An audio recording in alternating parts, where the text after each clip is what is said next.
kembali lagi dengan pembahasan saudari melalui materi manajemen risiko. Yang melatar belakangi manajemen risiko ini adalah adanya fenomena peningkatan sengketa lahan di beberapa perusahaan perkebunan.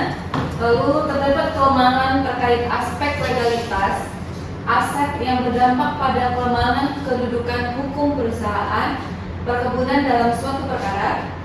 Lalu munculnya penyerobotan tanah yang secara hukum dikuasai oleh perusahaan. Lalu hilangnya hak atas tanah karena perubahan peraturan perundang-undangan. Dan yang terakhir, penjarahan atas hasil produksi perkebunan. Ini sering sekali kita temui di fenomena pada PTPN. Nah, tujuan penerapan manajemen risiko di sini adalah untuk melindungi nilai aset. Lalu yang kedua, untuk menjamin kepatuhan terhadap organisasi. Yang ketiga, menjamin kepatuhan terhadap regulasi. Yang keempat, mendukung keberlangsungan operasional. Yang kelima, meningkatkan kualitas pengambilan keputusan. Dan yang terakhir, menciptakan nilai tambah dan keberlanjutan. Nah, yang perlu kita pahami di sini dalam resiko pengelolaan aset adalah yang pertama, resiko hukumnya sengketa kepemilikan dan penguasaan aset. Biasanya ini kita sering sekali bersinggungan dengan masyarakat sekitar. Lalu ketidakpatuhan terhadap peraturan perundang-undangan terkait aset ini. Dan yang terakhir, kelemahan perjanjian.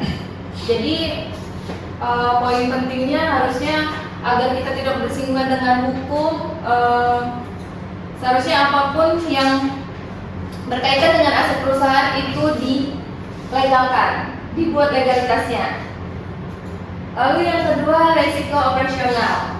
Itu ada kerusakan atau kehilangan aset fisik, lalu gangguan dalam pemanfaatan dan pengoperasian aset. Yang ketiga, resiko keuangan. Penurunan nilai aset, kita bisa lihat di sini. Risiko kepatuhan, juga ketidakpatuhan terhadap kebijakan dan prosedur pengelolaan aset. Realisasi rencana penggunaan lahan kepada pemangku kepentingan. Lalu penguatan hubungan dengan masyarakat sekitar. Yang terakhir, penyediaan mekanisme pengaduan dan penyelesaian sengketa yang transparan. Nah, jika terjadi konflik atau sengketa, biasanya manajemen risiko ini berfungsi sebagai pedoman dalam menentukan metode penyelesaian yang paling efektif. Misalnya terjadi sengketa dengan masyarakat, itu biasanya perusahaan langsung melakukan negosiasi dengan masyarakat. Kan pihak ketiga yang netral. Lalu yang ketiga, konsiliasi atau arbitrase. Yang keempat, penyelesaian melalui jalur hukum apabila diperlukan.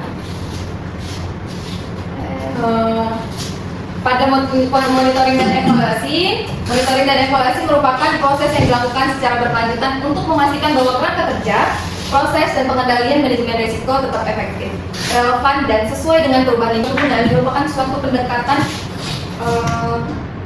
pendekatan yang terstruktur dan berkesinambungan untuk memastikan bahwa setiap aset perusahaan memiliki landasan hukum yang jelas, sah, dan dapat dipertanggungjawabkan untuk menjaga kepastian hukum dan keberlangsungan operasional perusahaan.